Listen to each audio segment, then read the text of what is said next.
It was just past midnight in the dimly lit corridors of Bayo General Hospital, and Ajiri, the overnight receptionist, sat behind the desk fighting the weight of her own exhaustion, her head nodding gently as sleep tried to claim her when the soft hum of the automatic doors suddenly pierced the stillness, jolting her upright.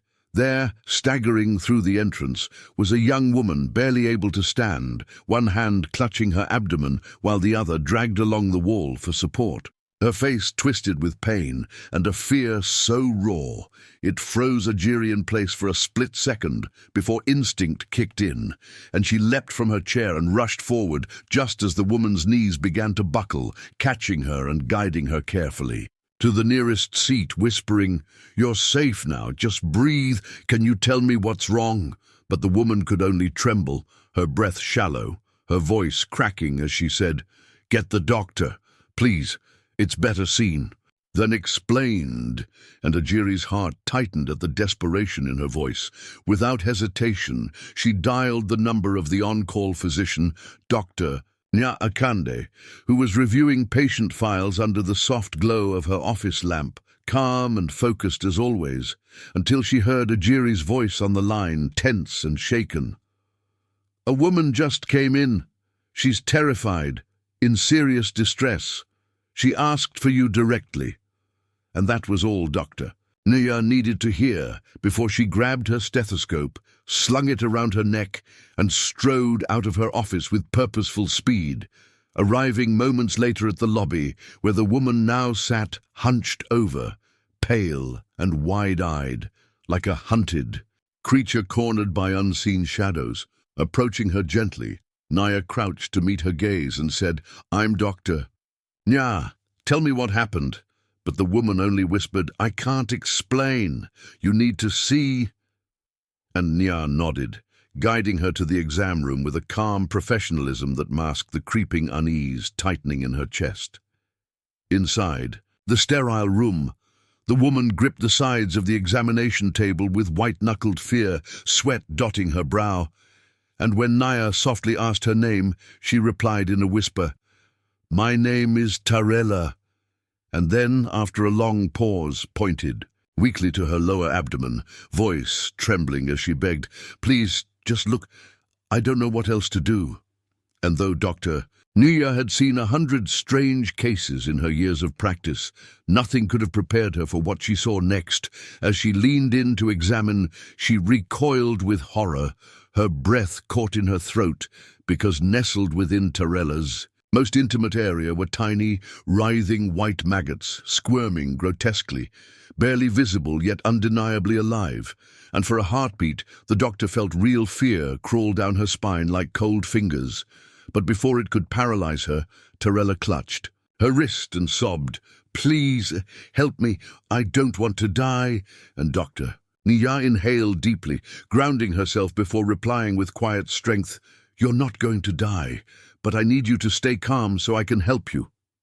And as Tarella nodded through her tears, Nya administered a painkiller and began carefully, cleaning the infected area with slow, precise movements, her mind racing with impossible questions. Was it parasitic, fungal, or something more sinister?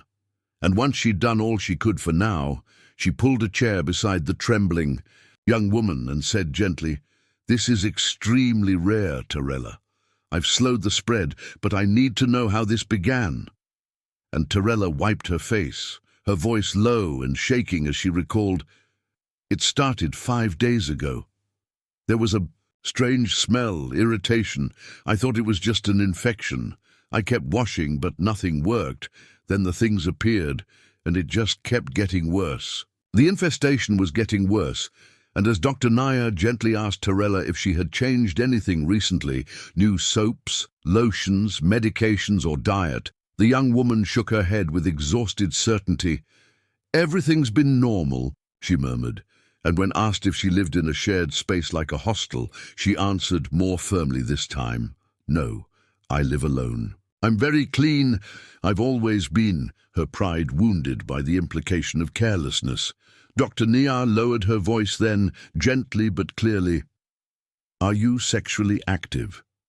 And after a short hesitation, Torella nodded. Yes, her voice, small, and when asked when she last had intercourse, she answered, about a week ago, with my boyfriend. His name is Caleb, and immediately Naya made a mental connection. 2 days after that encounter, the symptoms began. Has he shown any signs of illness? She asked, but Torella shook her head. No, but he's been different. I asked him about this, and he just brushed it off, told me I was overthinking. Naya's frown deepened, and she gently pressed further. Has anything else changed between you two? Arguments, emotional distance? And Torella bit her lip, swallowed hard, and admitted, he's been cold, distant. We haven't argued, but he's not the same. He used to be kind, warm, but now I barely recognize him. He spends all his time with these flashy guys, rich, connected, always throwing money around. It's like he wants to be one of them. He talks about it all the time, how he's tired of being broke, how he wants more, how he's done struggling. And as she spoke, Naya felt an unease rising, something not medical, but primal, intuitive, brushing against the edges of science. She had heard stories, whispered among nurses, and old women in villages about people who offered up pieces of their souls, or someone else's, in return for wealth and status. And though she had always rolled her eyes at such folklore, what she saw in Torella could not be explained with a chart or a textbook. Troubled, she visited Dr. Ezra, the hospital's senior gynecologist, known for both his decades of clinical mastery and his openness to the unexplainable, and in his office filled with worn books and quiet wisdom, she recounted everything, the tar, symptoms, the timing, the horror, and when she finished, Ezra leaned back in his chair, tapping his pen slowly, and finally said, I've heard of similar things. Things that don't appear in any journal but are very real to the people who've suffered them. Some say dark spiritual interference can manifest physically, rituals, curses, channeling harm through intimacy. And when Naya asked if he truly believed it, Ezra replied carefully, I believe when medicine runs out of answers, we have to at least be willing to ask different questions, and though her rational mind resisted, the chill down Nia's spine told her to listen. That afternoon, she returned to Torella's room, pulled a chair beside her, and spoke with quiet urgency. I need you to trust me completely. I want to help, but I need you to tell me everything about Caleb, even the things that don't seem important. And Torella lowered her gaze, a tear slipping down her cheek as she began. I met Caleb last year. We were both struggling, broke, doing whatever we could to survive, but we clicked instantly. For the first time, I felt seen, understood. He made me feel like we were in this together, like we were building something real. And Naya listened intently, knowing now that what she was unraveling wasn't just a sickness of the body. It was the beginning of something far deeper and possibly far darker. It had started to unravel about 3 months earlier, Torella whispered, her voice thin and trembling like parchment in the wind. Caleb had begun spending time with a new crowd, men who drove sleek cars and wore imported suits, men who laughed too loud and carried the scent of too much power. At first she thought he was lucky, just finally catching a break. But as she watched more closely, something felt wrong. The way shadows feel wrong when they stretch against a wall that shouldn't be there. And one night he came home late, his eyes colder than she'd ever seen them, hollow like mirrors that reflected nothing. And he said, I'm tired of being poor. I found a way out.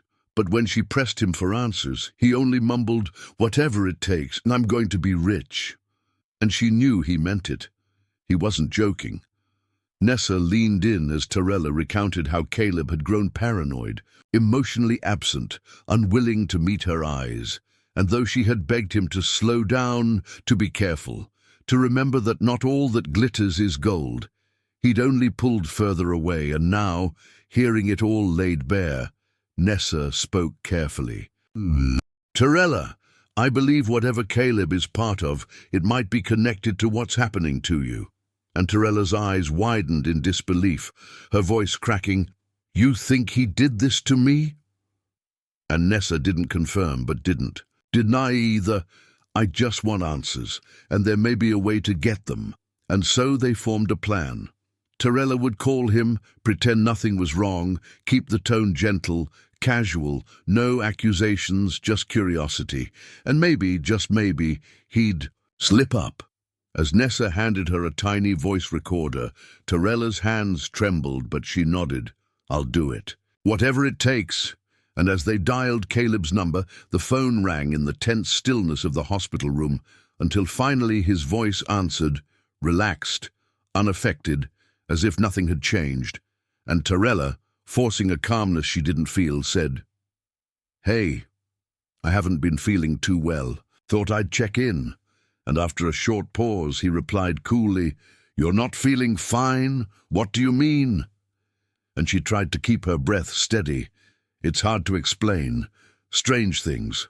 I thought maybe you'd know something." And the line went quiet, too quiet, before Caleb gave a cold, joyless laugh. "Don't be dramatic, Torella. If you're sick, see a doctor." But she didn't stop, her voice soft but persistent. "This started after we were together last week. I thought maybe..." And then his tone snapped, sharp as a blade. "You're asking too many questions," and her heart dropped. The voice she once trusted now sounded foreign, uncaring, and desperate to pull away. "If there's anything you're hiding from me," she whispered, tears welling, "please, I need to know." And then came a sigh, deep, tired, and terrifyingly final. "Fine. You want the truth? I was done being a nobody, Torella. I needed a way out. You were just there at the right time." And she froze, her blood running cold. "What did you do to me, Caleb?" And his answer came with a cruel chuckle. "Nothing personal. You were just useful. Some of us want more from life. And well, you helped make that happen. You were my offering." And with that, her world shattered. She had given him her love, her body, her dreams, and he had turned her into a transaction, something expendable, something ritualistic. And as she hung up the phone with trembling fingers, Dr. Nia gave her a solemn nod. The recorder had captured everything, and now there was no denying it. Torella's suffering had crossed beyond science into something far more ancient and sinister. And that evening, Nessa drove her to Restoration Temple, where they met Pastor Aoife, a gentle man whose wisdom was sharpened by years of battling unseen evils. As Torella spoke, voice shaking, Aoife listened quietly, but his spirit stirred, and when she was done, he looked at her with deep compassion and said, "Torella, what you're going through is the result of a spiritual transaction." Caleb offered, "You as part of a ritual." "It was a ritual," Pastor Aoife said softly, his voice steady with spiritual certainty as he looked into Torella's tear-filled eyes. "What you feel in your body is not just illness. It is a curse, one designed to slowly destroy." But then his expression softened with hope. "But you are not without help. You are not without God." Torella wept openly, clutching her hands. Together, her voice cracking as she begged, "Please, Pastor, I don't want to die. I'll do anything." And Pastor Aoife nodded with solemn conviction. "Then you must cling to the divine now more than ever. Tonight and every night after, wake at midnight and pray. Read aloud from the Psalms of protection and judgment. Begin with Psalm 35, then Psalm 91, and Psalm 109. These are not just words, they are weapons." And before she left the church, he laid his hands gently on her head and prayed with power, asking for divine covering over her spirit. That night, back in the hospital, Torella sat on the cold floor of her room, her hospital gown wrapped around her like armor. The small Bible Pastor Aoife had handed her now open on her lap as she began reading aloud, "Contend, Lord, with those who contend with me." And as her voice trembled through Psalm 35, a strange peace began to fill the sterile air around her, like a warmth creeping back into her bones, pushing out the fear, the rot, the despair. She pressed on, Psalm 91, then 109, her voice growing. stronger with every verse, until by midnight she was praying fiercely, asking not only for healing, but for mercy, deliverance, and a new beginning. And in the days that followed, something incredible happened. Her pain eased, the grotesque symptoms vanished, and the nurses who once looked at her with worry now looked on in astonishment, unable to explain the recovery they were witnessing. Least of all, Dr. Naya, who had fought to understand her case through science, but now stood face to face with something that defied it. Together, Torella and Naya took the voice recording of Caleb's confession to the authorities, and within hours, an investigation was launched. When officers arrived at Caleb's apartment, what they found shook even them.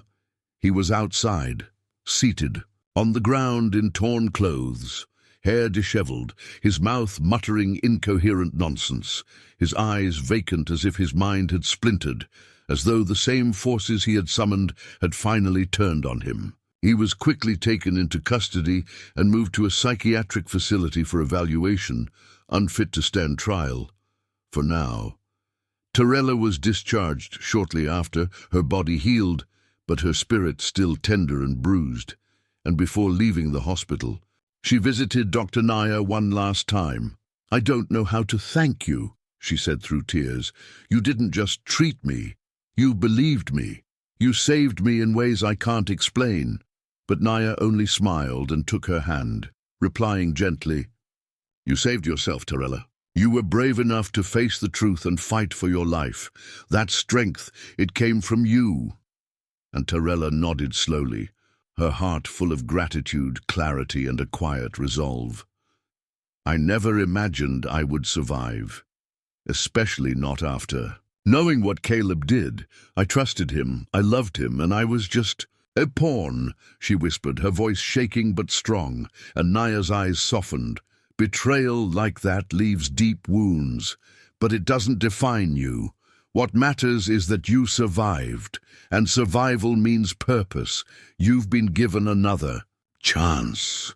And as the words settled in her soul, Torella felt like a stone had been lifted off her chest, like she could finally breathe again. Together, they went to the police station for a follow-up, where they were told Caleb had been officially charged, and their testimonies, along with the audio recording and Pastor Eve's statement, had formed the backbone of the case. A trial would come once he was declared mentally fit, but for now he remained under close observation, isolated, broken by the very darkness he had embraced. And life for Torella slowly began again. She returned to her studies with new purpose, prioritizing faith, setting clear boundaries, and vowing never to trade herself cheaply again. She chose to abstain from relationships until marriage, determined to honor the second chance she'd been granted. And she kept in close touch with Dr. Naya, who had become more than a doctor.